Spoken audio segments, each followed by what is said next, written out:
नमस्कार, महाकाल टुडे में आप सभी दर्शकों का स्वागत है। आपके साथ मैं हूं रंजना राय और चलिए नजर डालते हैं आज की ताजा खबरों पर। पारदर्शी पुलिसिंग के साथ ही पुलिस को अत्याधुनिक बनाने के लिए पुलिस कंट्रोल रूम पर पुलिस अधीक्षक सत्येंद्र कुमार शुक्ल ने पत्रकार वार्ता ली और पत्रकारों को अत्याधुनिक पुलिस की शैली से अवगत करवाया। उज्जैन पुलिस को हाईटेक बनाने के लिए पुलिस अधीक्षक सत्येंद्र कुमार शुक्ल ने मंगलवार को पुलिस कंट्रोल रूम पर पत्रकार वार्ता कर पत्रकारों को अहम जानकारी दी। एसपी सत्येंद्र कुमार शुक्ल ने बताया, पुलिस विभाग ने 4 अलग अलग सिस्टम लागू किए हैं। पहला फीडबैक सिस्टम है, जिसके तहत आम जनता से पुलिस कार्रवाई और पुलिस थानों के संबंध में प्रत्यक्ष रूप से सही स्थिति का फीडबैक लिया जाएगा। इसके साथ ही थाने पर पहुंचने वाले प्रत्येक शिकायतकर्ता से उसकी शिकायत के निराकरण के विषय में जानकारी जुटाई जाएगी। दूसरा बीट सिस्टम होगा, जिसके तहत थाने के कार्य का विभाजन बीट के अनुसार किया जाएगा। गुंडे बदमाशों की चेकिंग बीट के अनुसार होगी। गश्त एवं चेकिंग भी बीट के अनुसार ही होगी। यहाँ शहरी क्षेत्र में 56 तथा ग्रामीण क्षेत्र में 76, इस प्रकार कुल 123 बीट उज्जैन जिले में बनाई गई है। दूसरा क्राइम मीटिंग सिस्टम होगा, जिसके तहत प्रत्येक थाना क्षेत्रों से वहां घटित होने वाले अपराधों की मैपिंग की जाएगी। घटित होने वाले अपराधों पर पुलिस किस प्रकार कार्यवाही कर रही है, इसकी भी मैपिंग होगी। साथ ही जो अपराध घटित हुए हैं उसकी प्रकृति पर भी अध्ययन किया जाएगा। चौथा सिस्टम एक्शन कैमरा होगा, जिसके तहत शहर के कुल 25 4 पहिया वाहनों में हाई डेफिनेशन क्वालिटी कैमरे इंस्टॉल कराए गए हैं, जिसके माध्यम से वाहनों के चलित अवस्था में हाई स्पीड एवं विपरीत मौसम के उपरांत भी उच्च क्वालिटी वीडियो तथा फोटो प्राप्त किए जा सकेंगे। इसके साथ ही घटना स्थल या धरना प्रदर्शन की रिकॉर्डिंग भी हो सकेगी।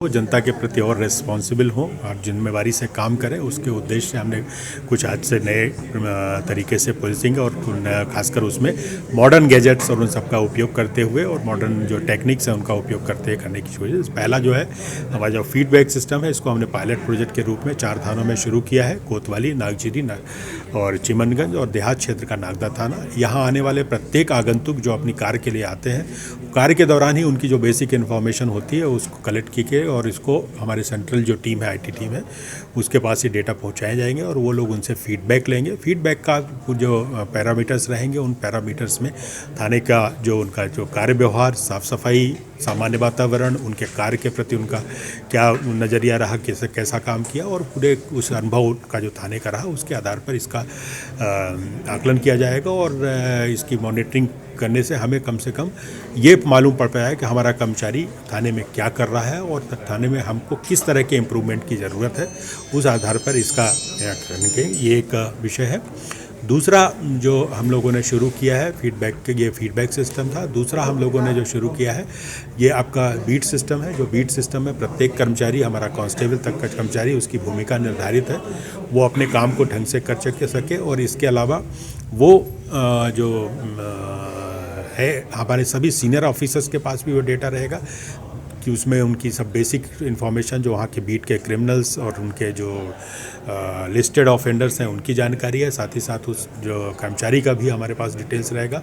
हम सीधे उससे चर्चा करके ये जानकारी ले सकते हैं कि उसको अपने बीट के संदर्भ में कितनी जानकारी है और जनता के प्रति कितना जवाबदेह है। तीसरा जो सिस्टम है, जो क्राइम मैपिंग का जो पुराना सिस्टम है, उस क्राइम मैपिंग के सिस्टम को हम लोगों ने फिर नए सिरे से किया है। उसको मॉडर्न टेक्निक और कंप्यूटर का उपयोग करते हुए हीट मैप जनरेट करके किस क्षेत्र में और किस समय क्या आवश्यकता है, उसके अनुरूप हम क्या पुलिसिंग कर सकते हैं, ये चीज़ करने का प्रयास किया है। और चौथा जो सबसे इम्पॉर्टेंट है, हमारे जो गाड़ियों में action camera high speed resolution camera है, जो 30 फ्रेम पर सेकंड के वीडियो ले सकते हैं। साथ ही साथ उसमें जीपीएस बेस्ड है।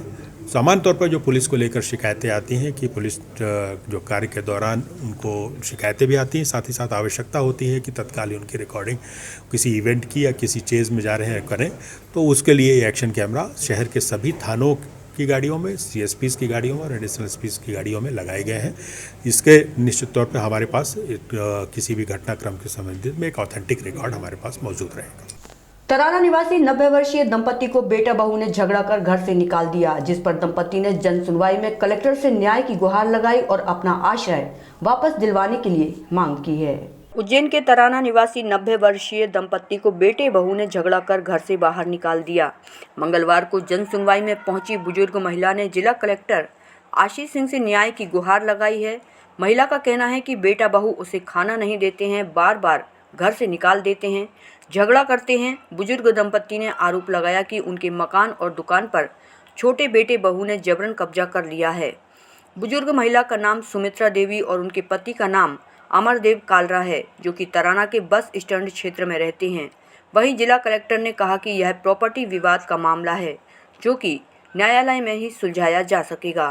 हुआ कि रात भर से झगड़ा शुरू हुआ और उसके बाद में कुछ भूखे पेट भी रही, बाद में खाना और कहीं से मंगा के खाया और सुबह देखो तो फिर झगड़ा शुरू हो गया। छोटे लड़का प्रकाश नाम है उसका, छोटा लड़का प्रकाश। और फिर हमसे बोला कि तुम यहाँ से निकल जाओ, तुम्हारी कोई ज़रूरत नहीं है और रहना हो तो सबसे संबंध तोड़ना पड़ेंगे, दीदी से, भाई से और इनसे, विशेष से। क्या प्रॉपर्टी विवाद है? क्या है प्रॉपर्टी विवाद है? क्या चाहते हैं वो लोग? कि हमारी जो दुकान और किराना दुकान दो दुकानें और 3 कमरे मकान हैं, ये हमारे इसके नाम सुमित्रा के नाम से है और इसको हम वापस देना चाहते हैं। हमको कब्जा उनने कर रखा, प्रकाश ने कर रखा है और कोई बात भी नहीं होती। मैं बेटी से बात करती तो मेरे टेप करते और भगवान के आगे मेरे को झुकाते कि माफ़ी मांग, मेरे आगे हाथ जोड़ ऐसे बोलते मेरे को। मेरी ऐसी ये बहू करती थी और बेटा यूँ आँख देख के निकलता था। खाना 2-3 दिन नहीं दिया। मैंने खुद ने एक पतला सा ऐसे मेरे हाथ धुलते बनाया, ने इन्होंने सेका और मेरे को दिया छोटी सी। क्या करा उन्होंने आपके साथ में? मेरे साथ बस ऐसे ही घर से निकाल दिया उन्होंने। 2 दिन खाना नहीं दिया तो बेटे को फ़ोन लगाया, ये बड़े वाले को, तो इसने किसी को बोला कि खाना मम्मी को दे जा, तो वो आए ने एक रोटी दे के, मैं खाती इतनी थी, वो दे गए ने। मैंने खा के सोई तो सुबह इनको बुला लिया, भाई मेरे को अब धक्के दे रही है तो कहाँ जाऊँ। उज्जैन शहर के प्रशासनिक जोन और व्यस्ततम मुख्य मार्ग पर बाइक से स्टंट करने वाले युवा आए दिन दुर्घटनाओं को न्योता देते रहते हैं। ऐसी ही वानगी आज दोपहर उद्यान मार्ग पर देखने को मिली, जहां एक युवक चलती बाइक पर साइड से बैठकर जमीन को छू रहा था और अपनी कलाबाजी दिखा रहा था, जिसे एक जागरूक नागरिक ने अपने मोबाइल में रिकॉर्ड किया और हम तक पहुंचाया। इसमें खास बात यह रही कि वीडियो बनाने वाले आम नागरिक ने जब राह से गुजर रहे पुलिसकर्मी को जब इस युवा को ऐसा करने से रोकने के लिए कहा गया तो पुलिसकर्मी से इस स्टंटमैन को नजरअंदाज कर वहां से चला गया। दरअसल ये घटना आज दोपहर की है, जब एक युवक अपनी बगैर नंबर की CD 100 बाइक से उद्यान मार्ग से पुलिस अधीक्षक और कलेक्टर निवास के सामने से होते हुए कोठी मार्ग से साइंस कॉलेज के बाद देवास रोड के मुख्य मार्ग तक अपनी कलाबाजियों को दिखाते हुए गुजरा, जिसे एक आम नागरिक ने जागरूकता का परिचय देते हुए उक्त युवक को ऐसा करने से मना किया और अपनी जान जोखिम में डालने से रोकने का प्रयास किया। लेकिन स्टंट करने वाले इस युवक ने उसकी एक ना सुनी और वो पूरे मार्ग पर भरे ट्रैफिक के बीच अपनी राह से गुजर रहे राहगीरों की जान का खतरा बना रहा। गनीमत रही कि इस दौरान कोई घटना नहीं हुई और ना ही कोई घायल हुआ। खास बात तो तब हुई जब स्टंट कर रहे इस युवक की शिकायत इस जागरूक नागरिक ने राह से गुजर रहे पुलिसकर्मी से की, तो वो पुलिसकर्मी भी अनसुना कर वहां से चला गया। यहां आपको बता दें कि कोठी महल के मुख्य मार्ग पर शाम होते ही बाइकर्स की भीड़ जमा होने लगती है और तरह तरह के वे स्टंट कर अपनी और दूसरों की जान जोखिम में डालते हैं। पूर्व में कुछ घटनाएं होने पर पुलिस ने सख्ती की थी, जिससे इस प्रकार की घटनाओं पर कुछ समय के लिए अंकुश लगा था, लेकिन अब फिर ये स्टंटमैन दुर्घटनाओं को न्योता दे रहे हैं। उज्जैन एसपी सत्येंद्र कुमार शुक्ल ने पुलिस विभाग के कई थानों का डिजिटलाइजेशन कर दिया है। इसी के तहत जिले के कई थानों पर 71 मोबाइल टैबलेट इन्वेस्टिगेशन ऑफिसर को दिए गए हैं। अब ऑफिसर फील्ड में जाकर तुरंत ही घटना स्थल से साक्ष्य जुटाकर वेबसाइट पर अपडेट करेंगे, जिससे विवेचना में मदद मिलेगी और सत्यता सामने आएगी। उज्जैन थाने के कई इन्वेस्टिगेशन ऑफिसरों को उज्जैन एसपी सत्येंद्र कुमार शुक्ल ने मोबाइल एवं टैबलेट वितरित किए हैं। उज्जैन जिले के थानों पर करीब 71 मोबाइल टैबलेट इन्वेस्टिगेशन ऑफिसर को दिए गए हैं। इसके लिए विशेष रूप से इन्वेस्टिगेशन अधिकारियों को ट्रेनिंग भी दी गई है। अब इन्वेस्टिगेशन ऑफिसर घटना स्थल पर पहुंचकर मॉडर्न टेक्निक का उपयोग कर विवेचना करेंगे। विवेचक घटना स्थल पर जाकर कार्यवाही करते हुए सारे साक्ष्य और फोटो टैबलेट में इकट्ठा कर वेबसाइट पर अपलोड करेंगे। इससे विवेचना में समय भी कम लगेगा और घटना की सत्यता भी प्रमाणित होगी। विवेचना अधिकारी के द्वारा जो जानकारी जुटाई गई है वह सीधे सर्वर पर अपलोड हो जाएगी। इससे सारा काम डिजिटल हो जाएगा। इसी तरह शहर के थाना मोबाइल पर एडिशनल एसपी, डीएसपी की गाड़ियों पर डिजिटल कैमरे लगाए गए हैं, जिससे शहर में होने वाली घटनाओं पर भी नजर रखी जा सकेगी। देखिए, हमारे जो इन्वेस्टिगेटिंग ऑफिसर्स होते हैं, इन इन्वेस्टिगेटिंग ऑफिसर्स को जो फील्ड में जो कार्रवाई करनी पड़ती है उसको नए जो मॉडर्न टेक्निक्स और जो उपयोग करते हैं, खासकर जो CCTNS जो आ गया है, तो उस CCTNS में जो थाने मौके की जो कार्रवाई है उसको करने के लिए इनको सभी को टैबलेट्स भी प्रदान किए हैं। पूरे ज़िले में अभी 71 टैबलेट्स प्रदान किए गए हैं। इन 71 टैबलेट्स के माध्यम से जो इन्वेस्टिगेशन के दौरान हमारा जो इन्वेस्टिगेटिंग ऑफिसर है जो कार्रवाई करता है उसको सीधे वहीं से अपलोड कर सकता है। इस उद्देश्य ये टैबलेट्स उनको दिए गए हैं। अभी इनकी बेसिक ट्रेनिंग करा दी गई है और अब इस पर काम करना शुरू कर दिया गया है। तो कहीं ना कहीं ये हमारे लिए इतना सुविधाजनक होगा कि तत्काल ही वो जानकारी जो इन्वेस्टिगेशन में वो कर रहे हैं सीधा हमारे CCTNS सर्वर में अपलोड हो जाएगी और बहुत सारा काम जो है डिजिटाइज हो जाएगा। इन्वेस्टिगेशन अधिकारी चंद्रभान सिंह चौहान ने बताया कि टैबलेट मिलने से काम में बहुत सुविधा मिली है। पहले जानकारी ऑफिस में जाकर कंप्यूटर से अपडेट करना पड़ती थी, अब सारी डिटेल हाथों हाथ वेबसाइट पर अपडेट की जा रही है, जिससे विवेचना में बहुत मदद मिल रही है। मध्य प्रदेश पुलिस विभाग के द्वारा थाना स्तर पर विवेचकों को टैबलेट मुहैया कराए गए हैं, जिसमें ई विवेचना हेतु पुलिस का जो ई विवेचना ऐप है वो है, जिसमें घटनास्थल पर मौके पर घटनास्थल का निरीक्षण, उस समय घटनास्थल पर अगर कोई फिजिकल एविडेंस होते हैं तो उनके फ़ोटोग्राफ से तुरंत सिंक करके डेटा को सुरक्षित किया जा सकता है और ई विवेचना के दौरान केस डायरियाँ उस पर मौके पे तैयार की जा सकती हैं। उज्जैन में महाकाल थाना क्षेत्र पर भूखी माता रोड से 23,000 रुपये कीमत का 1 किलो 300 ग्राम गांजा ले जाते हुए आरोपी को पुलिस ने पकड़ा।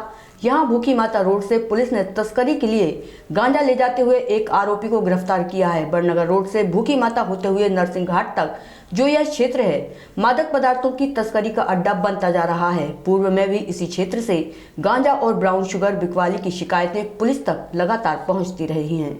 एडिशनल एसपी अमरेंद्र सिंह के मुताबिक पानदरीबा क्षेत्र में रहने वाले बल्लू नामक युवक से 1 किलो 300 ग्राम मादक पदार्थ गांजा बरामद हुआ है, जिसकी कीमत करीब 23,000 रुपये है। पुलिस ने बताया कि सूचना मिली थी कि भूखी माता क्षेत्र से एक बदमाश मादक पदार्थ ले जा रहा है।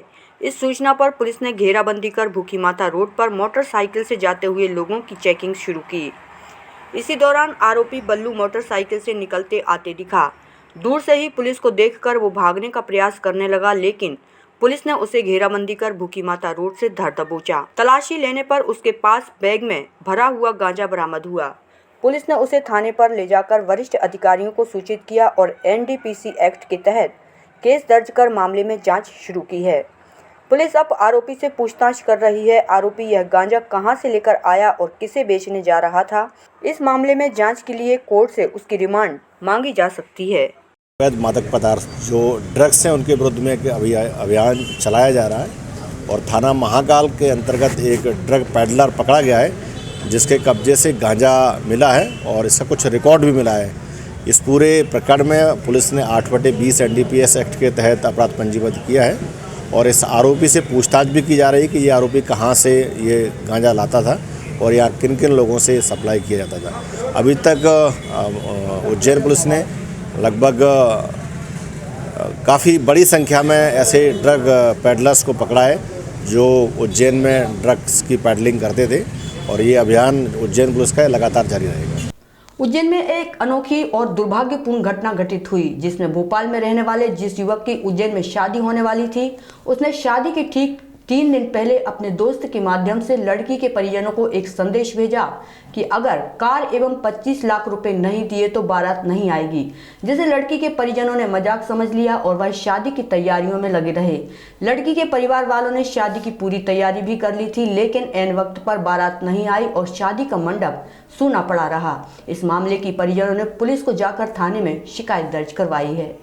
उज्जैन के थाना चिंतामन अंतर्गत ग्राम बामोरा में रहने वाले परिवार की पुत्री का विवाह 29 जनवरी को भोपाल निवासी अजय उर्फ बंटी पलासिया के साथ होना था, जिसकी पूरी तैयारी हो चुकी थी। दुल्हन को मेहंदी हल्दी लग चुकी थी, मंडप भी सजकर तैयार हो गया था, लेकिन ऐन वक्त पर बारात नहीं आने से शादी का मंडप सूना ही पड़ा रह गया। बारात लेकर भोपाल के अजय को 29 तारीख को उज्जैन आना था। उसने शादी के 3 दिन पहले अपने दोस्त के साथ संदेश भेजा था कि अगर 25 लाख रुपए नगद और कार नहीं मिली तो बारात नहीं आएगी। युवक की बातों को परिजनों ने मजाक में ले लिया और शादी की पूरी तैयारी कर ली, लेकिन ऐन वक्त पर बारात नहीं आई और शादी का मंडप सूना पड़ा रह गया। अब इस मामले में पीड़ित लड़की के परिजनों ने थाने में शिकायती आवेदन दिया है, जिसकी जाँच महिला थाना पुलिस कर रही है।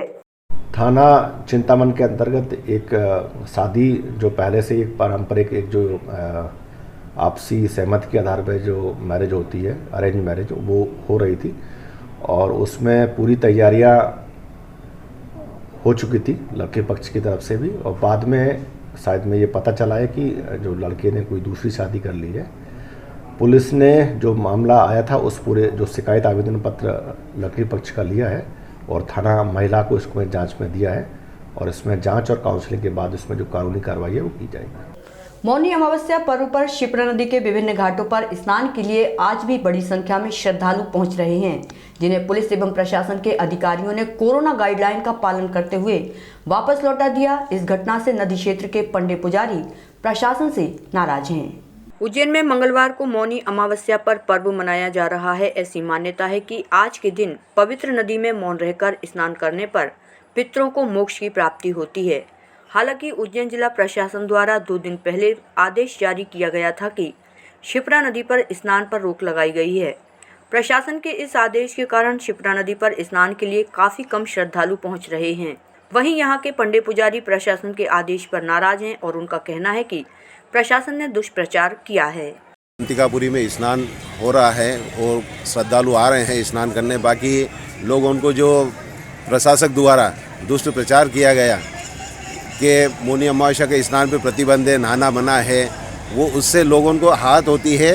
और दान धर्म पे जो सरकार द्वारा प्रतिबंध लगाया जाता है कि स्नान नहीं करना, ये है प्रतिबंध है, और अन्य कार्यों पे कोई प्रतिबंध नहीं रहता। इससे लोगों को भय रहता है कि हम स्नान करने जाएं या नहीं जाएं। पर कुछ लोग जो मौनी अमावस्या पे स्नान करने पधार रहे हैं वो शिप्रा में स्नान कर रहे हैं और प्रशासक ने पुलिस प्रशासक की व्यवस्था भी कर रखी है और ऐसी कोई ज़्यादा भीड़ भी नहीं है। पर कुछ लोग जो अपने साधन से आते हैं और स्नान करके नहीं जाते, मौनी अमावस्या का लाभ ले रहे हैं। आज के दिन जो है विशेष रूप से मौन रहकर धर्म आराधना आध्यात्मिक ऊर्जाओं को प्राप्त करने का एक दिन होता है। आज के दिन तीर्थ पे स्नान, दान, श्राद्ध, पिंडदान, पूजन पाठ करने का विशेष महत्व माना गया है, जिससे पितरों को मोक्ष की प्राप्ति होती है।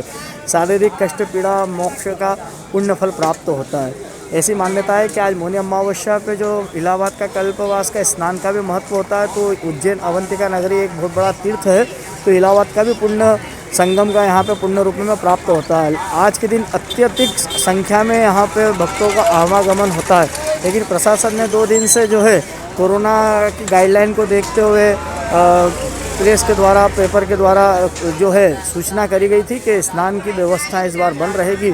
तो उसी के दृष्टिगत को देखते हुए जनता भक्तगण कुछ कम संख्या में आए हैं और आज जो है मौनी अमावस्या का स्नान कर रहे हैं। ऋण मुक्तेश्वर मंदिर को एसडीएम ने शासन के आधिपत्य लेने के निर्देश दिए हैं। इसी को लेकर मंदिर के एक पक्ष प्रहलाद नाथ योगी ने जन सुनवाई में कलेक्टर आशीष सिंह से गुहार लगाई और मंदिर से दूसरे पक्ष का कब्जा तत्काल हटाए जाने की मांग की। उज्जैन के ऋण मुक्तेश्वर मंदिर के विवाद पर एसडीएम न्यायालय ने अहम फैसला दिया है। अब ऋण मुक्तेश्वर मंदिर शासन के आधिपत्य में होगा। दरअसल यहां मंदिर को लेकर 2 पक्षों में विवाद चल रहा था। एक पक्ष की ओर से प्रहलाद नाथ योगी थे तो दूसरे पक्ष की ओर से रामनाथ योगी अपना आधिपत्य बता रहे थे। एसडीएम न्यायालय के फैसले के बाद अब प्रहलाद नाथ योगी मंगलवार को जन सुनवाई में कलेक्टर के पास पहुंचे और यहां जिला कलेक्टर से गुहार लगाई कि तत्काल दूसरे पक्ष रामनाथ योगी का कब्जा हटाया जाए और मंदिर को शासन अपने आधिपत्य में ले। वहीं चेतावनी भी दी गई कि यदि प्रशासन मंदिर को अपने आधिपत्य में नहीं लेता है तो वह भूख हड़ताल करेंगे और धरना देंगे। जन सुनवाई के लिए आया हूँ। मेरा रेणु मुक्तेश्वर मंदिर है जो वर्षों से पूजा पाठ करता है, वो आवेदन लेके मैं यहाँ पे आया हूँ। और वहाँ एसडीएम साहब का जो आर्डर है उस आर्डर में ये किया गया है कि सरकारी मंदिर है, तो सरकारी मंदिर है तो फिर उन्होंने बोला तहसीलदार को बोला गया कि भाई ये सभी को हटा के, उसको भी हटा के, महावीर नाथ को भी हटा के और कब्जा सरकार अपने अधीन ले। तो जबकि अभी तक 1 महीना भर हो गया, अभी तक उनको न हटाया गया है और जबकि इनको हटाना चाहिए। सब साठगांठ करके इन लोगों ने सबने बैठा रखा उनको, जबकि पता नहीं इनकी क्या इच्छा है, जबकि उनको हटाया नहीं जा रहा है। आखिर उसको अधीन लेके इनको हटाना चाहिए। जबकि हमारी मैंने इनसे अंदर चर्चा करी है तो बोले एसडीएम साहब को हमने ऑर्डर लिख के दे रहे हैं ताकि वो कार्रवाई करेंगे और इनको जल्द से जल्द हटाया जाएगा।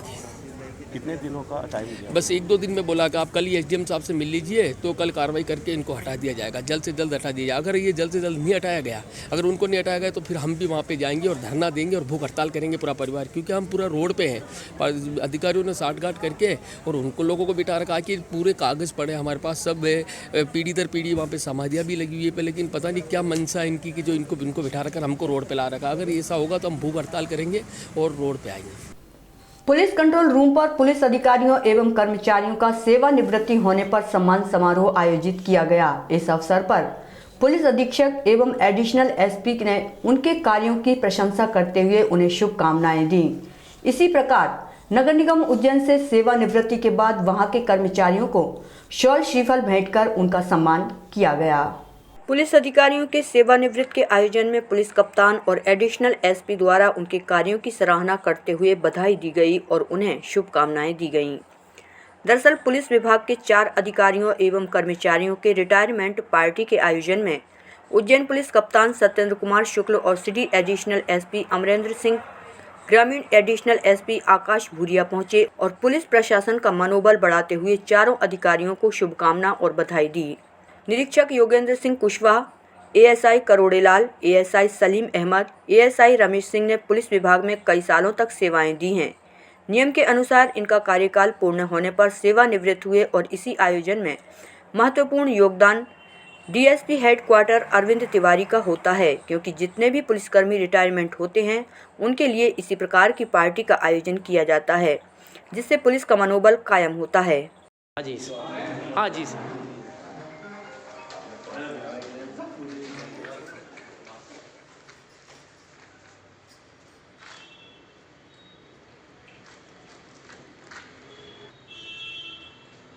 ठीक इसी प्रकार उज्जैन नगर निगम से सेवानिवृत्त होने वाले कर्मचारियों में विक्रम सिंह पंड्या, स्वास्थ्य निरीक्षक स्वास्थ्य विभाग, कैलाश चंद्र नागर, सहायक राजस्व निरीक्षक जय नारायण चौकीदार, तरणताल विभाग खेमा अटेंडर गैंगमैन, राजस्व विभाग कल्लोबाई, सफाई संरक्षक स्वास्थ्य विभाग, शारदाबाई सफाई श्रमिक स्वास्थ्य विभाग का सम्मान एवं विदाई समारोह अपर आयुक्त मनोज पाठक एवं उपायुक्त सुबोध जैन के आतिथ्य में किया गया।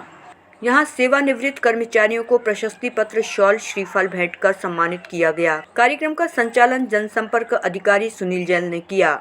इस अवसर पर बड़ी संख्या में कर्मचारीगण उपस्थित रहे। हमारे यहाँ नगर निगम में प्रत्येक वर्ष के अंतिम दिन या यदि अंतिम दिवस अवकाश का दिन होता है तो एक दिन पूर्व ही सेवानिवृत्ति संबंधी उनका सम्मान पूर्वक समारोह किया जाता है परिषद हॉल में, और उनको और उनके परिवार को सम्मानित करके हम सभी कर्मचारीगण अधिकारीगण उनको सम्मान के साथ विदा देते हैं और साथ ही जो क्लेम्स वगैरह होते हैं वो भी इस दिन उनको प्रदान किया जाता है। आज कितने कर्मचारी? आज 7 कर्मचारियों का सेवानिवृत्ति हुई है, जिसमें 3 से 4 सफाई संरक्षक हैं और बाकी एक सैनिटरी इंस्पेक्टर और साथ ही अपना कुछ लिपिक वर्ग के लोग। उज्जैन के महाकाल मंदिर में राजाधिराज बाबा महाकाल को भस्म आरती में भस्म रमाकर की गई। बाबा का जलाभिषेक कर श्रृंगार के बाद श्री पंचायती महानिर्माणी अखाड़े के प्रतिनिधि ने बाबा को भस्म अर्पण की। भस्म आरती के दौरान बाबा का आकर्षक श्रृंगार किया गया। धार्मिक नगरी उज्जैनी में विश्व प्रसिद्ध बाबा महाकाल के दरबार में प्रतिदिन होने वाली बाबा महाकाल की भस्म आरती तड़के 4 बजे की गई। महाकाल के गर्भगृह में आज तड़के बाबा महाकाल की भस्म आरती की गई। यहाँ बाबा महाकाल का आकर्षक और नयनाभिराम श्रृंगार किया गया। श्रृंगार के पश्चात बड़े हर्षोल्लास के साथ बाबा महाकाल की भस्म आरती की गई। ऐसी मान्यता है कि बाबा महाकाल की एक झलक पाने से हर व्यक्ति विशेष हो जाता है। भस्म आरती में श्रद्धालुओं के प्रवेश पर पूरी तरह प्रतिबंध होने से यहाँ भस्म आरती बगैर श्रद्धालुओं के हुई। नित्य प्रतिदिन होने वाली भस्म आरती में बाबा महाकाल का पंचामृत अभिषेक हुआ, अर्थात दूध, दही, घी, शक्कर एवं शहद से बाबा को नहलाया गया। उसके बाद चंदन का लेपन कर सुगंधित द्रव्य चढ़ाए गए और बाबा को भांग और सूखे मेवे से श्रृंगारित किया गया। इस बीच पंडितों द्वारा मंत्रोच्चारण किए गए। फिर बाबा को श्वेत वस्त्र ओढ़ाकर भस्म रमाई गई। भस्मीभूत होने के बाद झांझ, मंजीरे, ढोल, नगाड़े, शंखनाद और जय महाकाल के उद्घोष के साथ बाबा की भस्म आरती की गई।